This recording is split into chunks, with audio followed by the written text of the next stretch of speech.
Hola, buenas tardes a todos. Hoy, como cada 15 días, nos volvemos a reunir en un debate con unos amigos, a la vez conocedores y expertos en el campo de la ingeniería y en el campo de los modelos. Y Salvar Chirasoria les presenta este debate que va a versar sobre el modelo centralizado versus el modelo distribuido.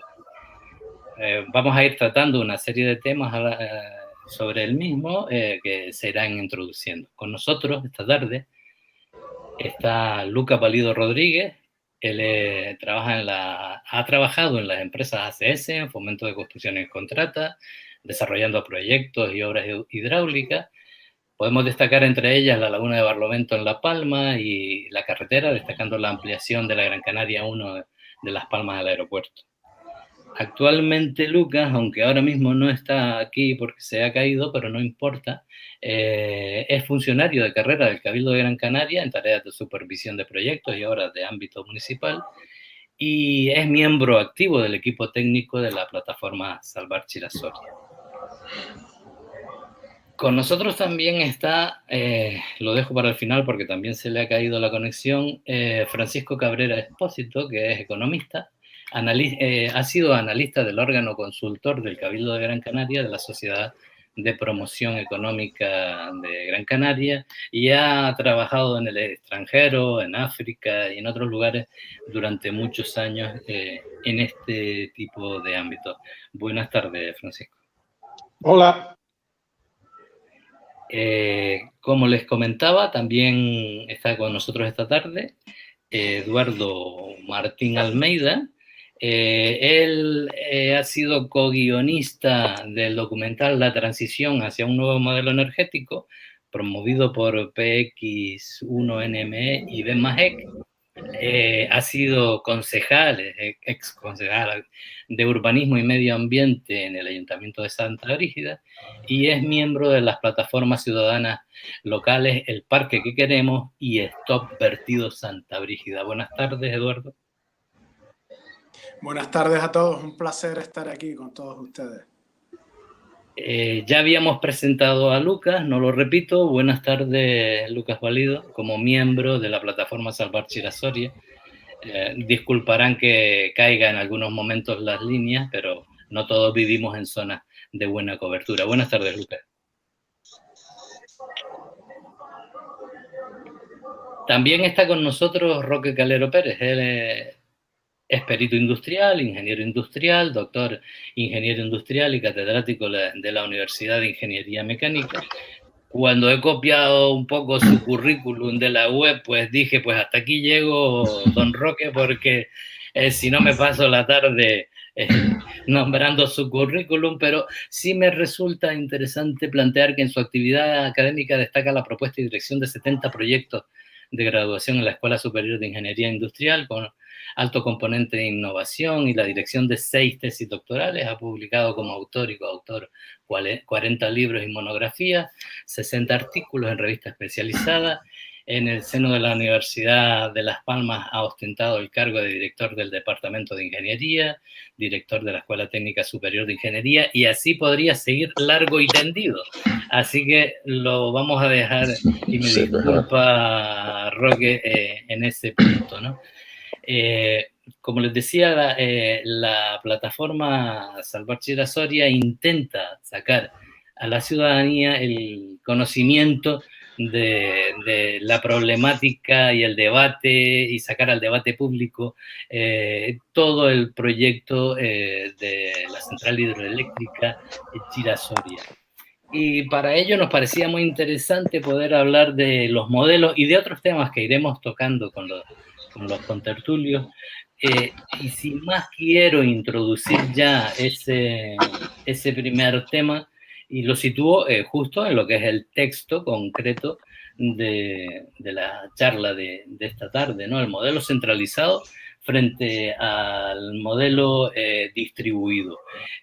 La pregunta que nos hacemos muchos ciudadanos y todos en general, y que se debate permanentemente ahora, es: ¿cuál es más eficaz a nivel internacional? ¿Cuál se plantea como el mejor sistema, si pudiéramos plantearlo de alguna manera? Y, por ejemplo, nos preguntamos cuál es el que produce menor coste energético, si llegara a producirse, o cuál produce menos gasto energético, por decirlo de alguna manera, cuál tiene menor afección en el medio ambiente, cuál es el más ágil a la hora del transporte, de la estabilidad del mismo, porque recuerdo que en una de las conversaciones con Roque me planteaba que habitualmente muchos de los ceros energéticos se producen en las redes de transportación.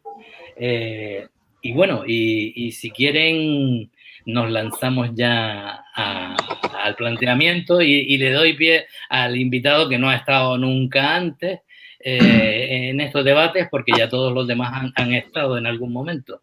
Roque, cuando quieras. Muy bien. Bueno, en primer lugar, gracias por invitarme y encantado de estar con ustedes. Efectivamente, cuando me plantea el tema de modelo centralizado versus modelo descentralizado, yo creo que hay que tener primero en cuenta qué peso tiene cada uno en el contexto regional, porque si no tiene peso ninguno, alguno de ellos, pues ¿para qué hablamos de él? En primer lugar, Canarias, como archipiélago, claramente es un sistema descentralizado, ¿no? En segundo lugar, cada isla por sí misma también se puede considerar varios tipos de generación distribuida. En este caso, más bien nos referimos a viviendas, edificios, etcétera, etcétera. Una generación concentrada en grandes parques eólicos fotovoltaicos, que a su vez está distribuida en cada isla. La generación distribuida a pequeña escala, sí, por viviendas, edificios y demás, el ITES ha hecho un estudio recientemente y en cualquier caso no va a pasar de un 15 o un 20% de la generación total, por lo cual tiene sus limitaciones, ¿no? Se puede incrementar un poco esa penetración si consideramos a su vez que esos modelos centralizados tienen sistemas de almacenamiento energético, o sea, baterías. Y ahí entra también, en ese contexto, entra otro sistema que yo creo que puede tener interés, que es el propio vehículo eléctrico. En cuanto a los sistemas, digamos, ya centralizados en cada isla, los parques eólicos y fotovoltaicos, hay tres cosas que hay que tener en cuenta. Primero, tenemos los parques eólicos y fotovoltaicos por un lado, que a su vez están dispersos en las islas. Por otro lado tenemos las centrales térmicas, en principio son inevitables. Y en tercer lugar tenemos los sistemas de acumulación de energía a gran escala. Esos tres sistemas están conectados entre sí por redes de distribución, ¿verdad?, eléctrica. Y aquí sí es importante dónde se colocan esos sistemas de generación. Y todo esto lleva al final a la necesidad de una planificación energética que, dicho sea de paso, no se ha hecho nunca. Y al paso que va, me da la impresión de que no se hace tampoco, ¿no? No es trivial dónde se colocan los parques eólicos y solares, lo estamos mirando las islas de una forma arbitraria, una cosa absurda. Los sistemas de generación energética, ya veremos luego que hay que descentralizarlos quizás también, porque no se puede ir a sistemas concentrados en un solo punto de la isla, a bases centrales de ciclo combinado de enorme potencia, eso es un disparate. Y en tercer lugar también hay que ver con dónde se sitúan, de qué manera también los sistemas de acumulación de energía. En cualquier caso es importante porque si los sistemas son, como están ahora, centralizados en un punto, las líneas de distribución son amplias y por tanto las pérdidas en distribución son elevadas, los fallos son importantes, etcétera, ¿no? Por otra parte, también para equilibrar el sistema se debe poner primero varios puntos de generación y segundo, acoplar de alguna manera parques eólicos con centrales, digamos, térmicas o centrales con un control claramente de su generación. Así que todo este contexto es lo que habría que discutir. Yo, en principio, cuando hablamos de generación distribuida, la que se puede generar en edificios privados o públicos no me parece muy importante para entrar en un debate ahora, ¿no? La otra sí me parece importante y quizás de eso debemos hablar. En cualquier caso, esto termina siempre en una necesidad de una planificación que no se ha hecho hasta ahora. El modelo que tenemos hasta ahora de parque eólico es el modelo del lejano oeste. Algunos que son mayores recordarán aquella película en que se asignaba terreno al que llegaba primero, ¿no? Bueno, pues esa es nuestra política, ¿no? El primero que llega pone su pica, o sea, coge un terreno y dice aquí no sé cuántos megavatios para mí, ¿no? Eso es lo que ha habido hasta ahora, ¿entiendes? Ok. Paco. Sí, yo siguiendo la línea expositiva de Roque, que ha sido el maestro de todos nosotros. Es decir, yo me acuerdo cuando empecé a estudiar ingeniería, ya me hablaban de Roque.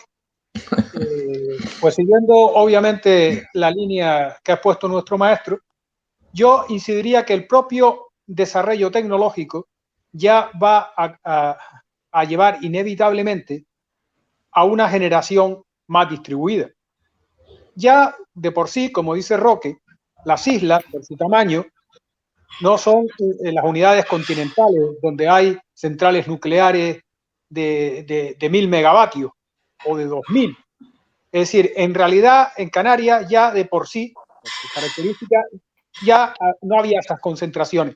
Y el desarrollo tecnológico inevitablemente va a llevar a una generación más distribuida, porque los dos grandes núcleos generadores de electricidad hasta el momento eran Juan Grande y Ginamar, y van a ir perdiendo relevancia.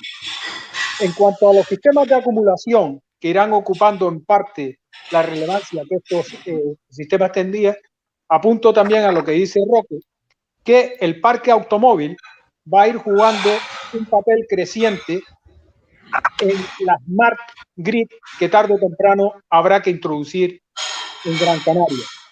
Yo siempre se lo decía para llamar la atención a los políticos con los que hablaba, que si en el futuro solamente el 20% del parque automóvil de Canarias, que es casi 1.300.000 vehículos, y el 20% en el futuro llegaran a estar electrificados, la potencia de los motores de esos coches sería equivalente, para que ustedes se lo pongan así como cosa llamativa, el equivalente a todas las centrales nucleares de Europa Occidental juntas, porque las potencias son increíbles. Es decir, tú haces un coche de 100 kilovatios y empiezas a multiplicar por ese porcentaje y te salen millones de megavatios, ¿no?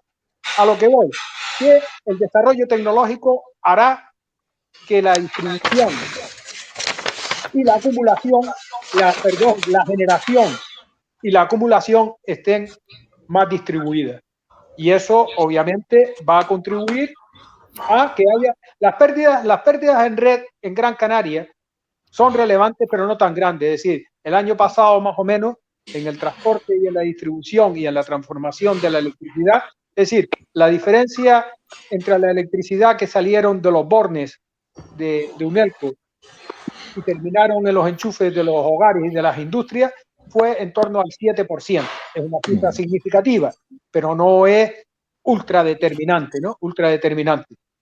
Entonces, en el futuro, los sistemas de almacenamiento estarán distribuidos en automóviles en particulares y habrá centros de almacenamiento específicos. De entrada va a haber que los centros de almacenamiento electroquímicos, si son baterías, van a tener que existir sí o sí, porque la energía renovable, tanto la fotovoltaica e incluso la eólica, carecen de una característica que tenía la generación térmica tradicional, que es lo que se llama la reserva rodante.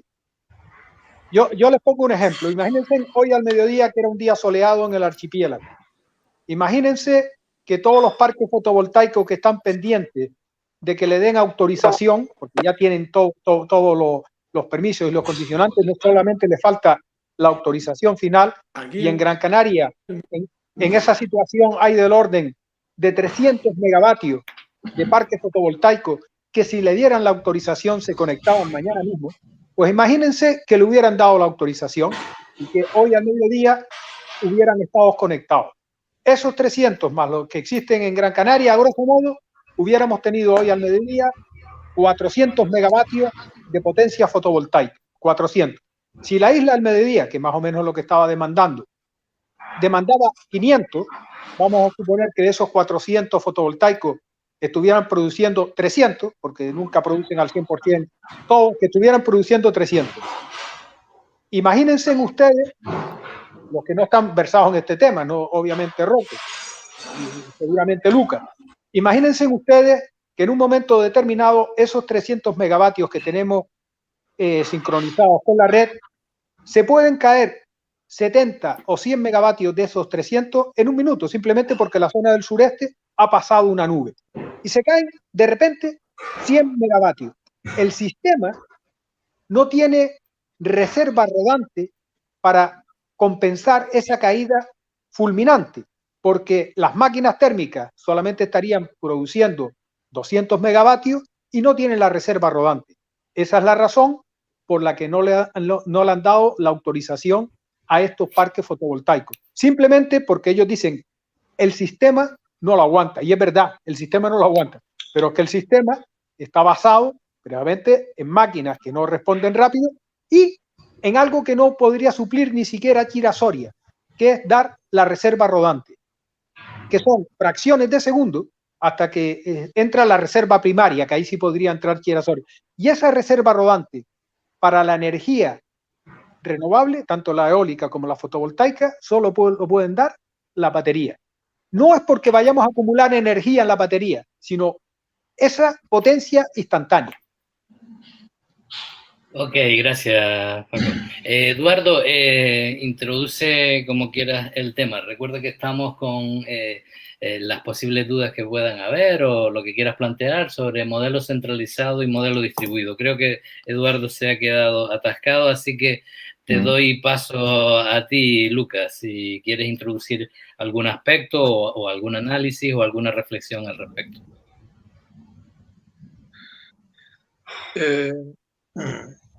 Bueno, yo quería hablar de los excedentes que se prevén en la red en vista de la cantidad de proyectos que están entrando.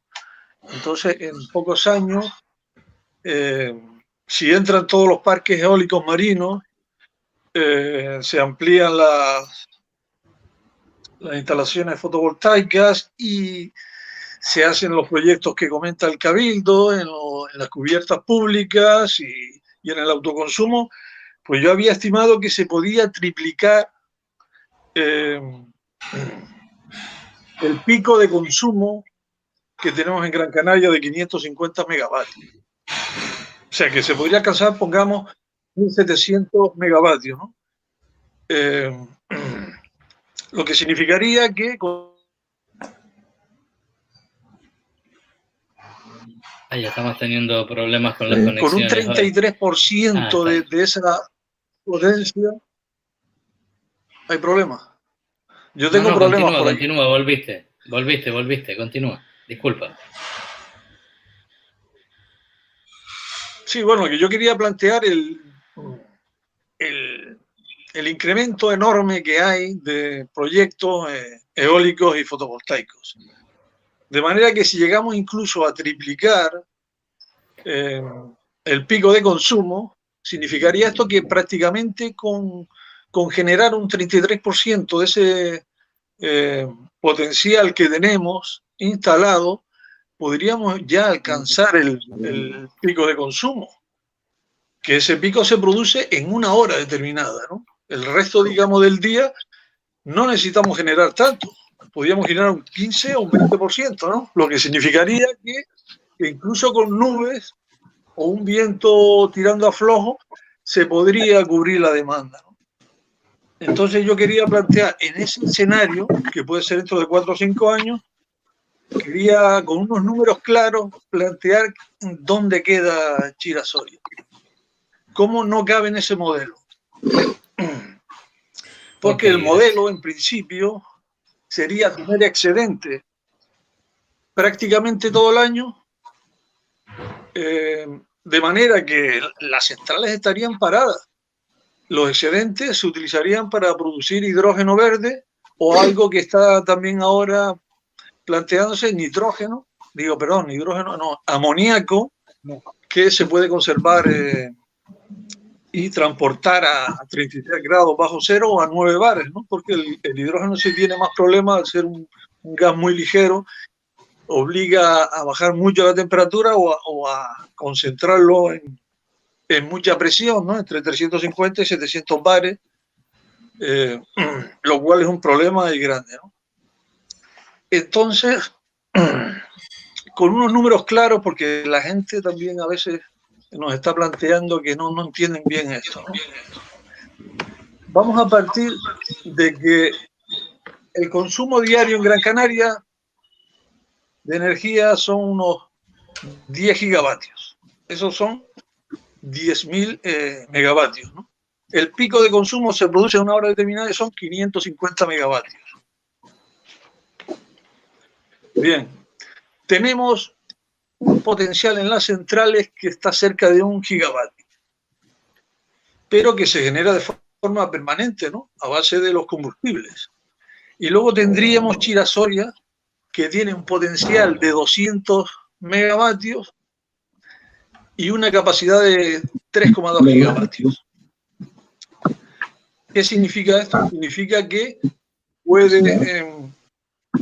puede generar una energía de 200 megavatios hasta que se agote la presa de Chira, que son 3,2 gigavatios, 3.200 megavatios. Bien. Entonces vamos a plantear un problema. ¿Qué ocurriría si un día, o sea, imaginamos que tenemos excedentes todo el año, de repente un día nos falla, no tenemos renovables. En un día tenemos una nubosidad muy densa, el viento es cero y de repente ese día hay cero renovables. ¿Qué pasaría con la presa de Chira si tuviéramos parado las centrales térmicas y no funcionaran? Entonces la presa de Chira, a razón de 200 megavatios la hora, estaría suministrando durante 16 horas la energía que tiene.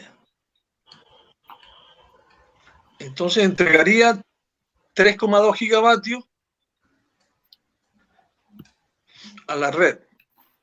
Pero esto solo es un 30% de la energía que necesitamos ese día. Necesitamos 10 gigavatios. Y Chira-Soria solo nos va a dar 3,2 gigavatios. Una vez que nos da esos 3,2 gigavatios, se queda parada. Se queda esperando a comprar más energía para poder llenar la presa una vez más y no hay energía. A las 16 horas no solo no ha cubierto ninguna hora, la demanda de ninguna hora, ni la demanda del día, y además no tiene energía para volver a llenar la presa. Si me permites, Lucas, un apunte en lo que estás diciendo, Lucas. Un apunte en lo que estás diciendo, Lucas. Es que ese es el punto. En Chira-Soria solamente se puede almacenar el consumo del 30% del consumo diario de Gran Canaria, que son 3,2 gigavatios hora, 3,6 gigavatios hora. Y el consumo diario de Gran Canaria son 10 gigavatios hora. Entonces, para ese escenario que está planteando Lucas, Chira-Soria será irrelevante, porque para pasar de cierto grado de penetración anual, haría falta sistemas de acumulación que fueran capaces de almacenamiento intradiario o intrasemanales. Y Chira-Soria, llegado a ese extremo, va a ser irrelevante, porque la cantidad de energía que allí se puede almacenar no es sino un tercio del consumo diario de Gran Canaria. Y por eso ni sirve para el actual escenario, que lo que tenemos es que disminuir la generación con energía fósil, ni va a servir para el escenario ulterior, donde queramos pasar del 70 al 80 al 100% de renovables. Porque como bien apunta Lucas, por cada kilovatio fotovoltaico que tengamos instalado en Gran Canaria, vamos a obtener de media 1.500 kilovatios horas al año. Y por cada kilovatio eólico que tengamos instalado en Gran Canaria, vamos a obtener de media optimista 4.000 kilovatios horas al año. Entonces, si eso lo ponemos en el contexto de la demanda anual, vemos que vamos a tener que tener potencia instalada fotovoltaica y eólica, que va a hacer que muchos días la potencia fotovoltaica, eólica y eólica que tengamos instalado sobrepase la demanda de electricidad de ese día, y tendríamos que acudir a la acumulación, y acudir a la acumulación con la presilla de Chira no vamos a ningún lado. Yo siempre lo digo, a los políticos hay que hablarle como a los niños, y le digo, mira, y siempre les hacía la misma pregunta, le decía, mira, ¿ustedes saben cuánto es la reserva hidroeléctrica, mejor dicho, de la península en relación al consumo peninsular de electricidad? Y yo le decía, 2 meses. Es decir, en las reservas hidroeléctricas peninsulares se pueden acumular 2 meses del consumo eléctrico peninsular. Y a continuación les hacía la pregunta, y en esto de Chira-Soria que ustedes proponen, ¿cuánto creen ustedes que se puede acumular? La gente decía, 1 semana, 1 mes. Y cuando yo le decía que se podía acumular 10 horas del consumo eléctrico de Gran Canaria, dice, coño, pues eso no es nada. Efectivamente, no es nada. Entonces, Chira-Soria Desde el punto de vista de la potencia, que son 200 megavatios, es una potencia significativa. Pero desde el punto de vista de la energía que se puede acumular es irrelevante, desde el punto de vista de la energía. Tú, Lucas, eres ingeniero civil, conoces de centrales hidroeléctricas más que nosotros. Y a la gente que conoce de centrales hidroeléctricas, yo siempre le hago la misma pregunta y siempre obtengo la misma respuesta. Ninguna, que es la siguiente. Cuando han hecho el cálculo de Chira-Soria, han partido de la base de que Chira está azulejeada, es decir, que tiene los taludes, que aquello no se deslava. Y eso no es así. En una central hidroeléctrica, los últimos metros de abajo, tú no los puedes turbinar porque está cargada de sólido o son fangos. Y los últimos metros de arriba tampoco los puedes turbinar porque se crean vórtex, el típico remolino que vemos en los lavamanos. Y esto, cuando han hecho el cálculo, lo han hecho como si aquello fuera el bidón de la azotea, que lo vacían y lo llenan entero. Y no se dan cuenta que esa presa no se diseñó para vaciarse y llenarse todos los días, y que esa presa, cada vez que se llena, todos los laterales se deslavan y aquellos puros fangos, y tardan varias semanas en decantarse. Esa presa no se va a poder estar llenando y vaciando. Eso todo es un disparate que se inventó UNELCO para que no nos fijáramos en sus ciclos, que era donde estaba el problema, y que estemos mirando como bobos y como paletos para Chira. Y por eso yo sé que esa presa jamás se va a realizar. Lo que pasa es que mientras tanto nos siguen enredando. Coloca la cámara porque no te vemos. Discúlpame que te interrumpa. Coloca la cámara porque no te vemos. Y vamos a darle un poquito la palabra a Eduardo, que lo tenemos ahí solito y que todavía no ha podido decir nada. Y luego seguimos. Y discúlpame que te interrumpa. No, muchas gracias, porque aporta mucha claridad a los que somos neófitos en el asunto. Eduardo, tú como yo, que no eres ingeniero, pon el micro primero, por favor, y aporta lo que quieras decir. Bueno, yo voy a hablar en mi rol de guitarrista clásico, así que tengo una autoridad más que probada, pero yo quizás ante estas tres figuras, que además yo los he seguido a todos, a los tres, a Lucas, sigo todo lo que escribe, Paco por supuesto he participado en algún debate, y a Roque, pues yo el primer encuentro que tuve con él, no personal pero sí indirecto, fue a través del documental del que fui guionista, hacia una transición energética en Canarias, que hicimos con Creatívica y Ben Majek y la plataforma por un nuevo modelo energético. Y yo quiero remitirme a aquel momento, Roque, para hablar muy brevemente, si me dejan, de mi visión como ciudadano de lo que debe ser el modelo energético en Canarias. En aquel momento, en 2014, la coyuntura era, en Canarias teníamos las plataformas petrolíferas a 60 kilómetros de Lanzarote y la sociedad canaria estaba movilizada porque teníamos claro que no queríamos esas torres petrolíferas a 60 metros de nuestras costas. ¿Esto qué quiere decir? Que todos queremos ir en coche al Mercadona a llenar el portabultos de comida, pero no queremos penetrar nuestro suelo por algo muy sencillo. Somos muy conscientes de la riqueza medioambiental de la biodiversidad de Canarias. Entonces, esto es un factor muy importante. Nosotros no podemos iniciar un debate o una planificación energética del modelo energético que queremos para Canarias sin tener en cuenta el bien más preciado que tenemos, que es la singularidad y la riqueza de la biodiversidad que tenemos en estas islas, que es riquísima y que a nivel mundial es una de las más extraordinarias que hay en cuanto a su singularidad y variedad. Habiendo dicho esto, ahora voy a hablar directamente del modelo centralizado y el modelo distribuido. Bien, hasta el siglo XX el modelo energético siempre ha sido centralizado. A raíz del descubrimiento de los combustibles fósiles como fuente de energía, cuando a un ciudadano le llega la corriente a la casa, esa corriente es el fin de una cadena de valor que empieza con la extracción de los combustibles fósiles, pues en Rusia, yo no sé, ustedes sabrán mejor de dónde sale el petróleo que nos llega a Canarias, pero seguro que es de lejos, de algún país europeo o africano, yo no lo sé. Pero bueno, eso tiene un valor añadido tremendo, ¿no? Pero no solo hay que extraerlo, hay que transportarlo, hay que meterlo en barcos y hay que traerlo a Canarias, hay que refinarlo. Y después hay que llevarlo a la central térmica, hay que quemarlo y así se produce energía. Bien, en ese contexto estaremos de acuerdo que tiene sentido que compañías como Unelco, Endesa, Enel, pues tengan el control y tengan la centralización. Pero es que ahora estamos hablando que esa energía que antes venía de Rusia ya no viene de Rusia, es que la tenemos en nuestras cocorotas y en nuestras caras la sentimos, el viento y el sol, y es nuestro, es de los canarios. Y ante este panorama, las grandes empresas eléctricas hace ya más de 20 años ven que van a perder su cuota de negocio, la van a perder. Entonces, ¿qué han hecho?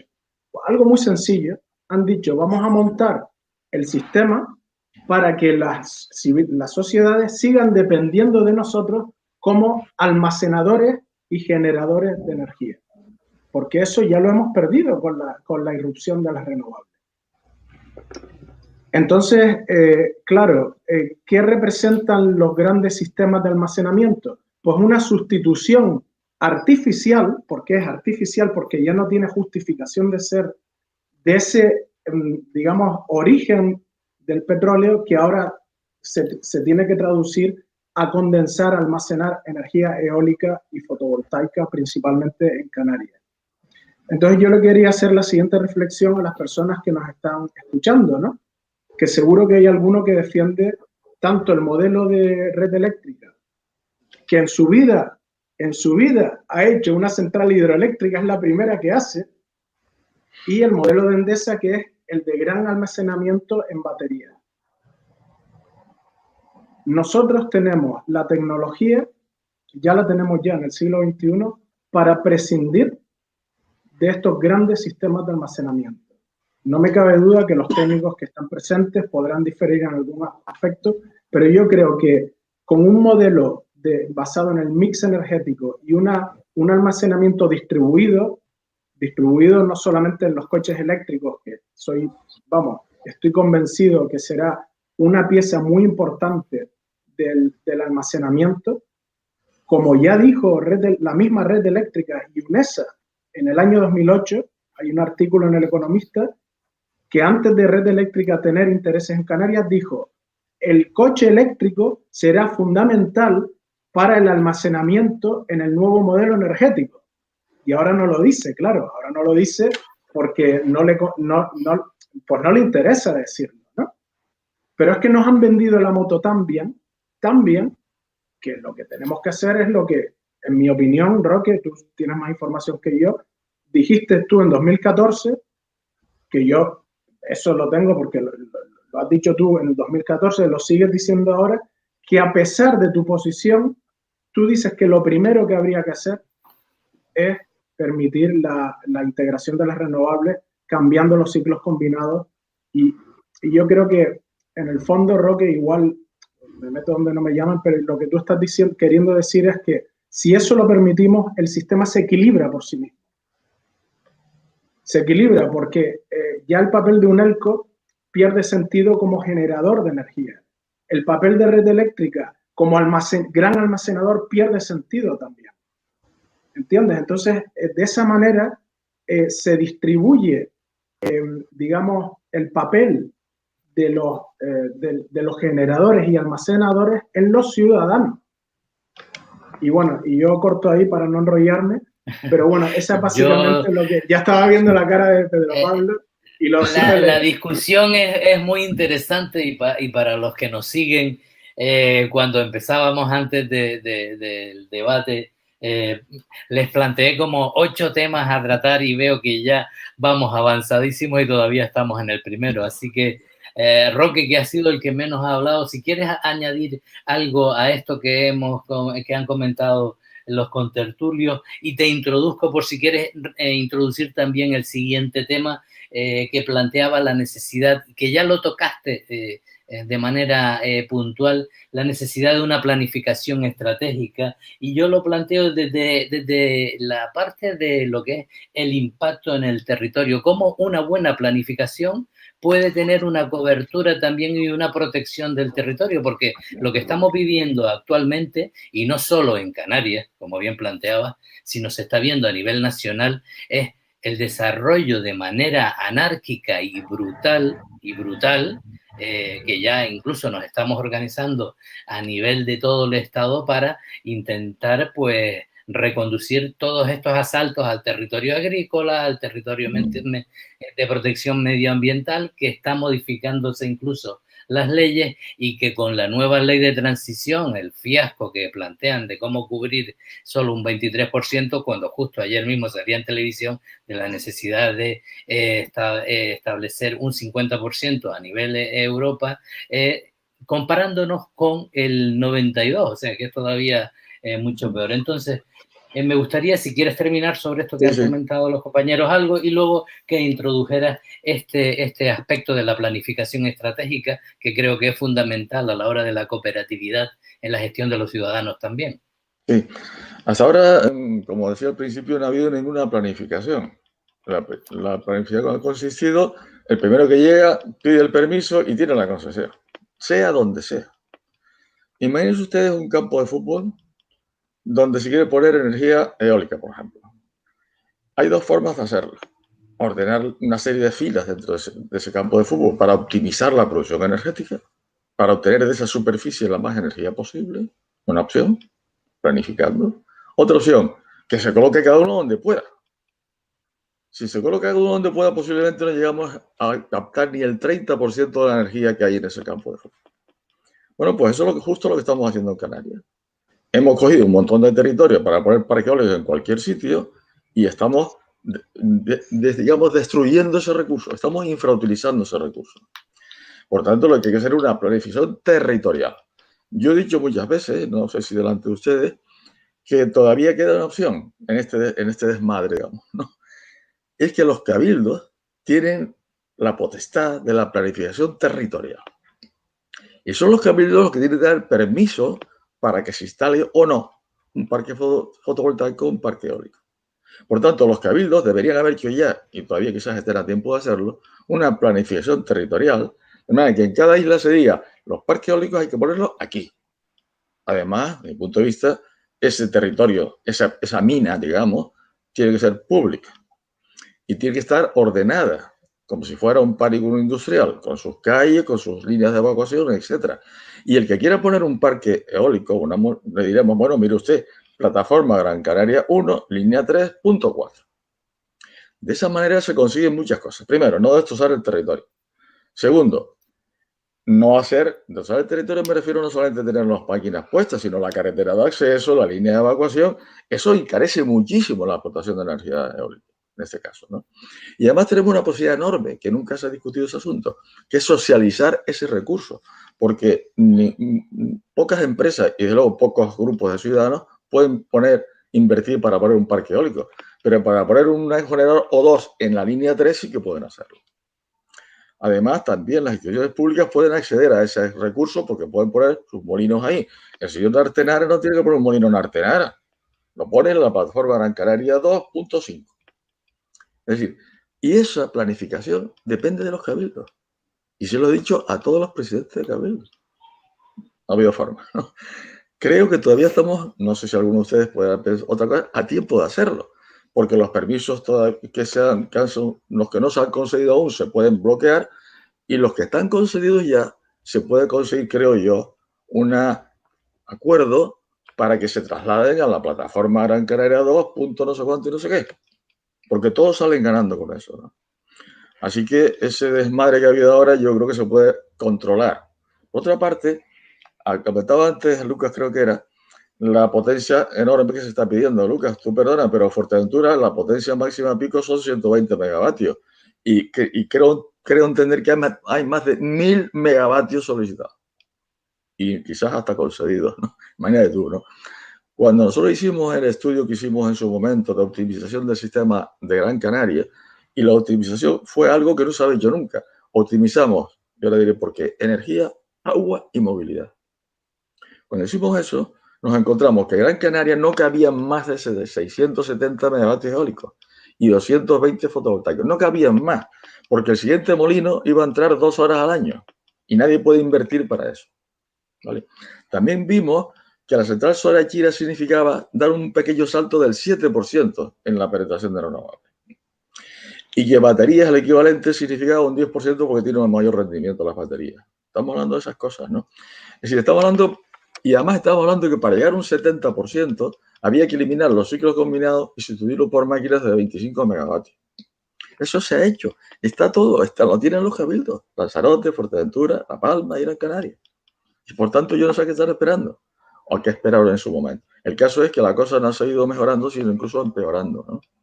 Pero insisto, y quiero terminar mi intervención con esto, creo que todavía se está a tiempo de controlar el desmadre territorial.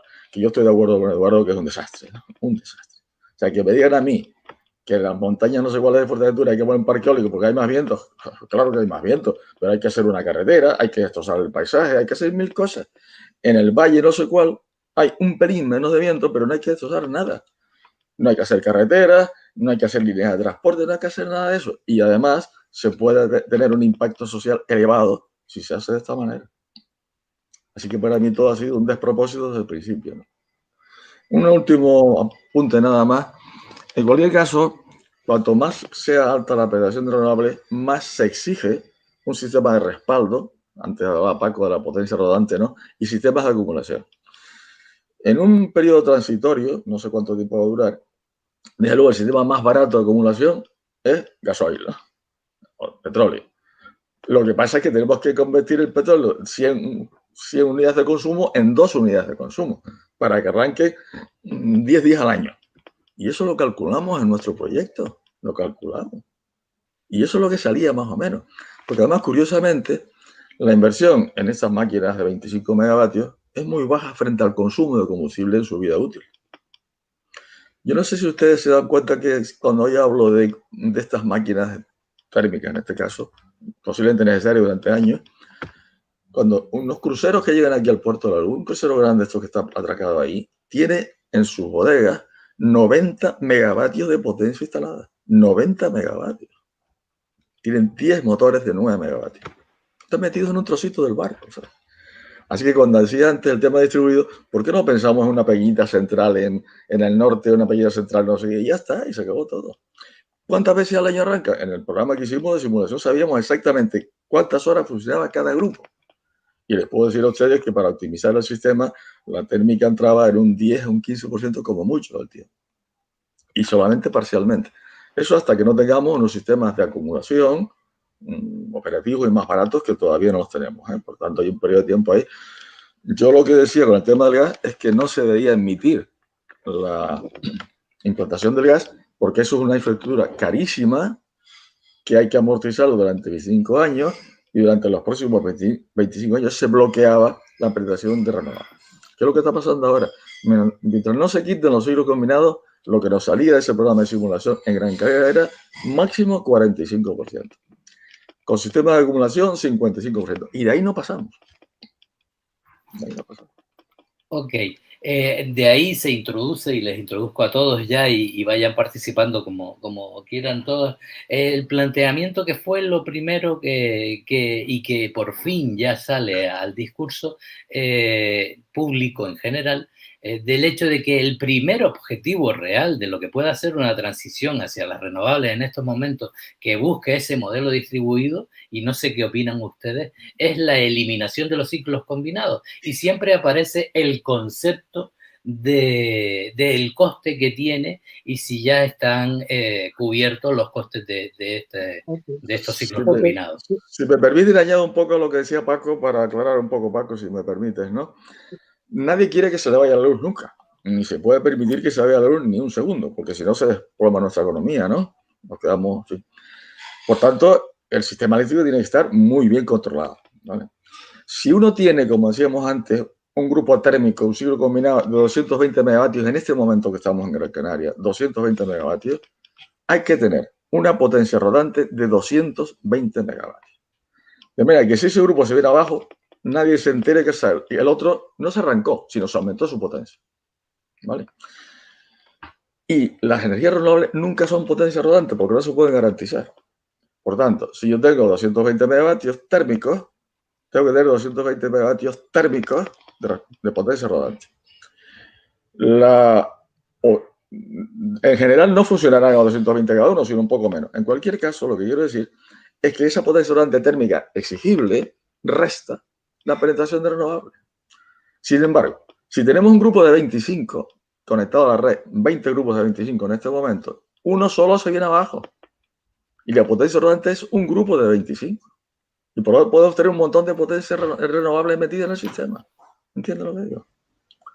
Así que aquí es crucial, para poder mejorar la penetración renovable, eliminar los ciclos combinados.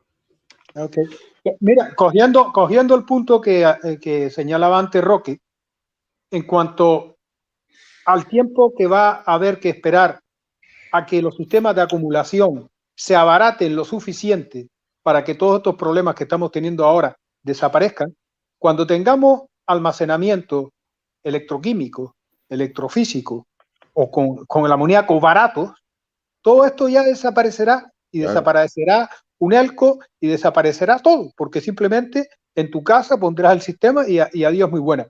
Pero hasta que ese momento llegue, que pueden ser 10, 15 años, yo soy optimista, pueden ser 15, 20 años, o 10 o 15, ¿no?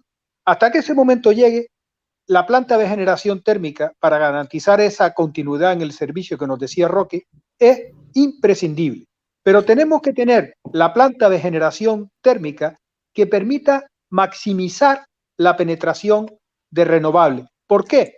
Porque, entre otras cosas, la energía renovable es mucho más barata que la térmica. Es mucho más barata que los costes variables de la térmica.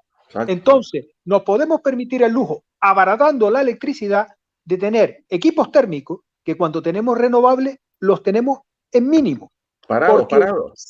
Sí, o si tenemos 9 grupos de ciclo diésel, tenemos que tener uno andando para mantener en caliente todos los demás y que estén en caliente y que en 6 minutos los pueda meter ya sincronizados con la red.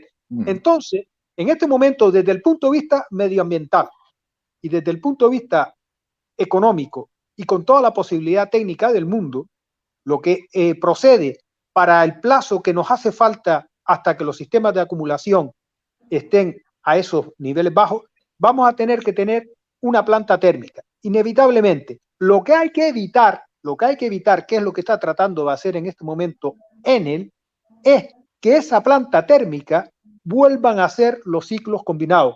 Enel ahora, con el rollito del hidrógeno, lo que está tratando es de reconvertir los ciclos combinados para decir que los va a hacer funcionar con hidrógeno.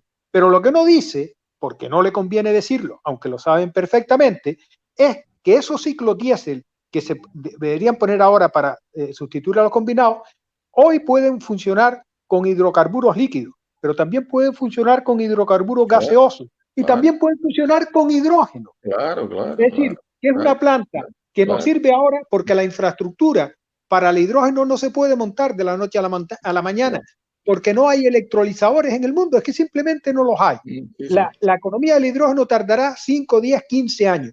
Y hasta ese momento lo que tenemos es lo que no hemos tenido estos 15 años pasados. Durante estos 15 años pasados, aquí no se ha conectado más potencia fotovoltaica y más potencia eólica al sistema, no porque no hubiera interés, había capital local y foráneo. ¿Se acuerdan los concursos eólicos? Que por cada megavatio que salía a concurso había demanda para poner 5 megavatios, y por eso aquellos concursos y aquella corrupción, porque decían, no, el sistema no admite más de 80, el sistema no admite más de 100, y el sistema eran los ciclos combinados de Enel, que se lo ha montado de puta madre, Lo que tenemos que evitar es que se lo vuelva a montar, y yo a los políticos que conozco se lo he dicho, al primero obviamente Antonio Morales, vigilen a Enel, porque si a Enel la administración pública le da permiso para montar y hacer la inversión para montar los ciclos combinados funcionando con hidrógeno, nos los vamos a tener que tragar durante muchos años. ¿Qué es lo que pretende? Es decir, Endesa no quiere poner un sistema de generación que maximice la penetración de renovables porque va contra su interés. Ellos lo que quieren es poner un sistema que nos haga dependientes de eso.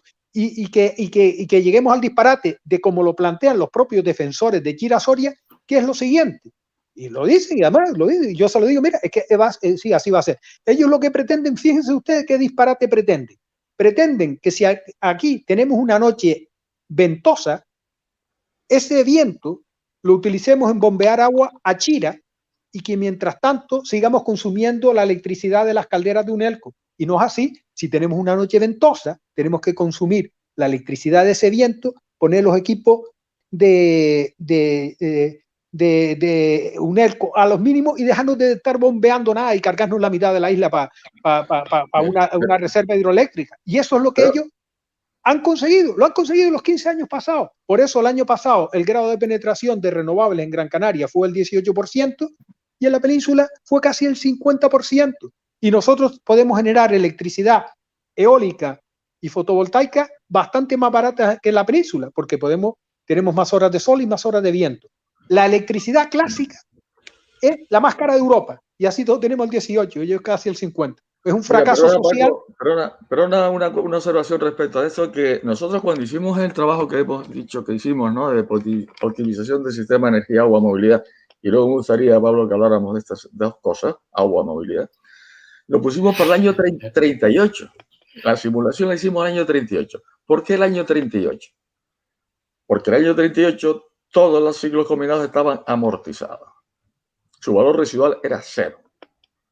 Y por tanto no tenía ninguna excusa Endesa para continuar con ella. Es más, no hicimos el cálculo, pero podíamos haberlo hecho si nos lo hubieran dicho. ¿En qué momento sale más rentable cancelar los ciclos combinados y sustituirlo por grupos pequeños? Posiblemente hace ya un par de años que eso hubiera ocurrido.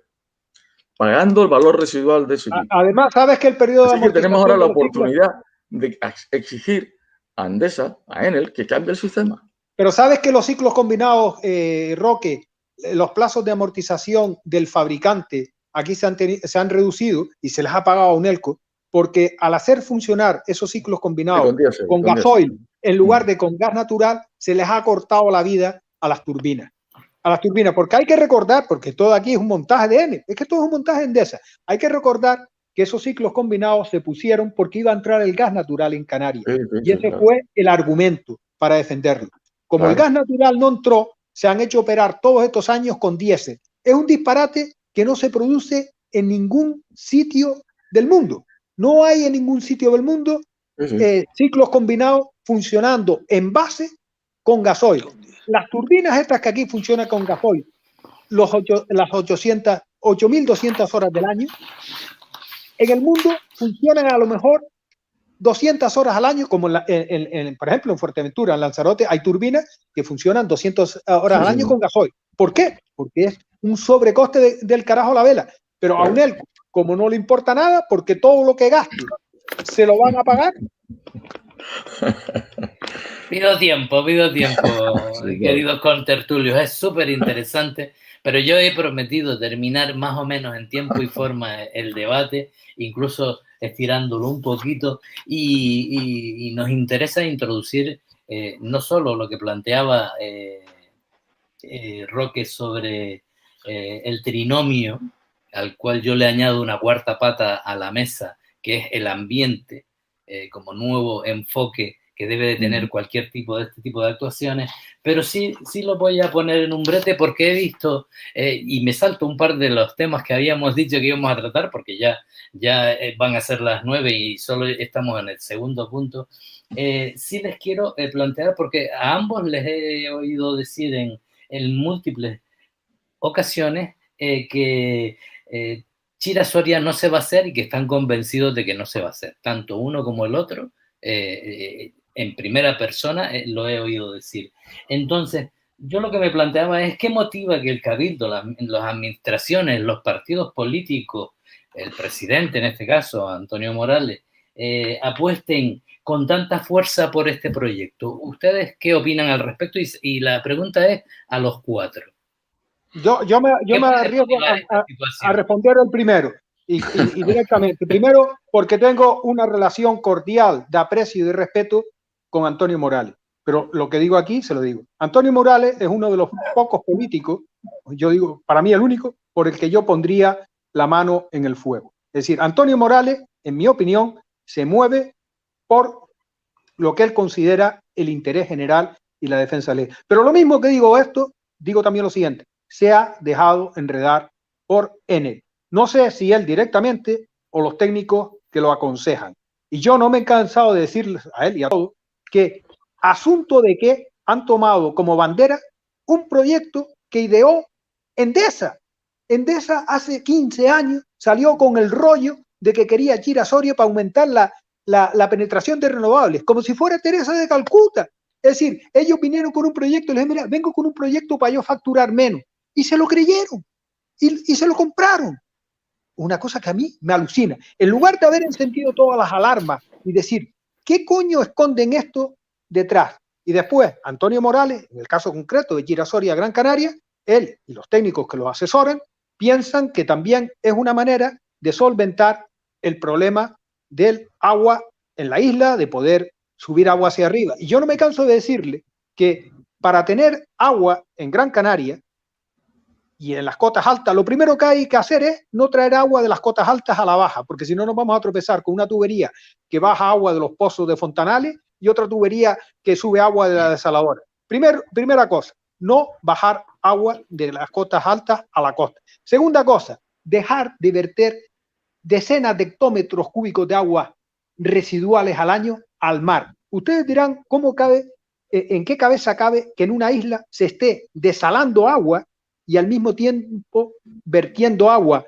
depurada al mar? ¿Y saben por qué sucede? Porque aquí desalar el agua es muy barata. ¿Y saben por qué aquí desalar el agua es muy barata? Porque las desaladoras compran la electricidad al precio del pool en la península. Una media de 40 euros el megavatio hora. Eso es lo que paga la desaladora. Muchas veces la han pagado a 10, a veces a 0. Pero esa electricidad que ellos virtualmente compran en el pool de la península, obviamente no es electricidad de la península, es electricidad que produce Unelco aquí y que se la cobra al sistema a 160 euros el megavatio hora. A 160. Y el de la desaladora la paga a 40. Claro, de compensa más y tirar el agua. ¿Por qué se produce esto así? Por el sistema perverso que tenemos aquí, del que otra vez se beneficia Endesa. Por eso, todos los años, para mantener este disparate y otros iguales, llegan a Canarias del orden de 1.000 millones de euros del sistema para compensar los trascostes, entre comillas, de los territorios insulares y extrapeninsulares, y de ahí también vuelve a chupar Endesa. Mira, les pongo un último ejemplo que además es muy bonito porque es un caso práctico. Un amigo mío, después de oírme, supongo, mucho hablar de esto y tal, decidió mandar a donde se manda a Unelco y aislarse de la red, poner batería y poner placas. Y les digo los datos exactos. Entonces, por consejo mío, puso, como tenía bastante azotea, puso el suficiente número de placas para que en el peor día del año, tuviera la producción, esas placas, del consumo medio diario que él tiene, en el peor día. Eso implica que en el mejor día del año, en verano, va a tener 2 veces y media la capacidad de producir, pero el peor día del año tal. ¿Para qué hizo eso? Para el sistema de batería, minimizar el tamaño del sistema de batería. Y ahora la cosa curiosa, ese amigo mío ya está instalado, ya se ha separado de la red, pero yo estoy aquí ahora en mi casa, estoy consumiendo electricidad de Unelco y por cada kilovatio hora que yo consumo, el sistema me da unos 17 céntimos por kilovatio hora, que es el extracoste este que tiene. A mi amigo, que ya no consume, no le dan nada. Es decir, a nosotros, que somos la mayoría, al 98% de los canales, al 99 o al 99,5%, que no estamos aislados de la red, cada vez que encendemos el bombillo, nos subvenciona el Estado. A este, cada vez que enciende el bombillo, no le subvenciona, porque a nosotros nos subvenciona porque nuestra electricidad viene de consumir combustibles en las plantas de Unelco y a él no le subvenciona. Esos son los disparates que uno dice, si tenemos una clase política que permite eso, que ni siquiera se da cuenta de eso, ¿cómo coño se van a dar cuenta de que lo han enredado con Chira-Soria? Porque claro, pasa lo que pasa. Muchas gracias, Paco. Eduardo. Vale, muy brevemente, yo después de todo lo escuchado y sé que tenemos muy poquito tiempo, me gustaría hablar del agua porque es el tema por el que yo me inicié en esto. Yo soy votante de Antonio Morales. Yo cofundé un grupo político basado en Roca de Guairo. Soy admirador de Antonio Morales, pero cuando yo empecé a detectar que la isla se estaba desangrando de agua y nadie le pone remedio, y al mismo tiempo el presidente del Cabildo nos está vendiendo el concepto de la ecoisla, ahí vi que había algo que me chirriaba. Porque todo ese agua que se pierde hay que desalarla después en las potabilizadoras y eso es energía y CO2.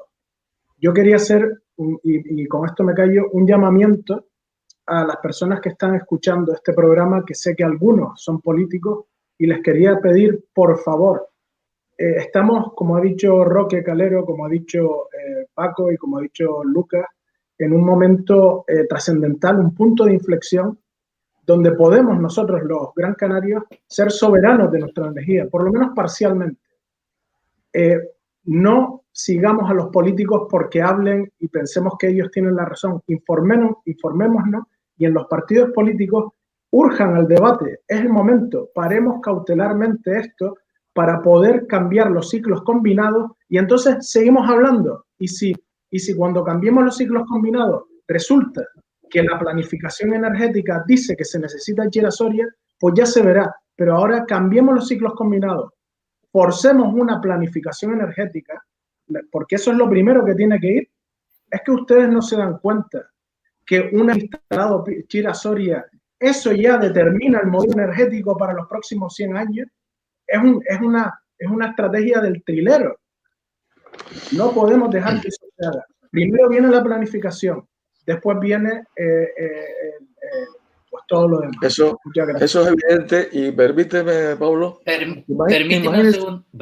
Perdón, Pablo. No, es que no quiero ser tampoco maleducado y no le estoy dejando a Lucas participar. Le damos la voz un poquito a Lucas y con la misma entras tú, Roque. Claro que sí. Favor. Lucas, por favor. Vale, bueno, pues siguiendo con el tema del agua, con pequeñas estaciones de bombeo y tubos de 200 milímetros, bombeamos agua a donde queramos. No es necesario la barbaridad de tubería que tiene Chira-Soria, que es de 5 metros de diámetro. O sea, el plantear el tramo ese de Soria-Chira como que nos va a bombear agua es una barbaridad. O sea, la capacidad que tiene de bombear agua es, bueno, de 200.000 metros cúbicos por hora. O sea, esa instalación que hay ahí llena la presa de Chira en un día. Yo he hecho unos cuantos bombeos en Galdar, en Santa Brígida, por ejemplo, ¿no? He elevado el agua de Malsa a Santa Brígida. Son pequeñitas estaciones de bombeo y tubos de 160 o 200 milímetros.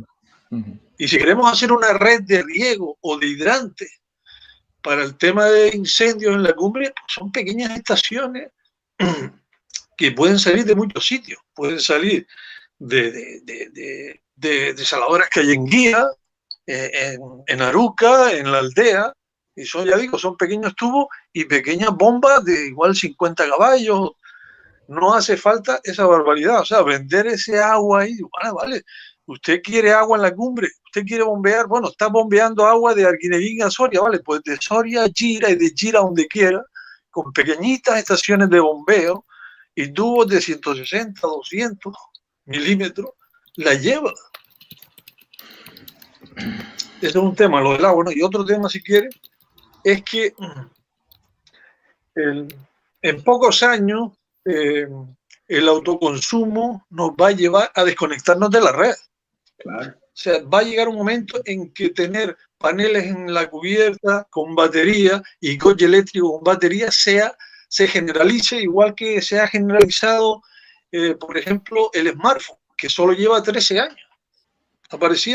El iPhone apareció hace 13 años y ya todos lo tenemos. Entonces, esto también va a pasar. En unos años todos vamos a tener cubiertas con batería, coche eléctrico, y nos vamos a olvidar de la red eléctrica y de Enel y de toda esta gente. Eso es lo que va a pasar. Roque.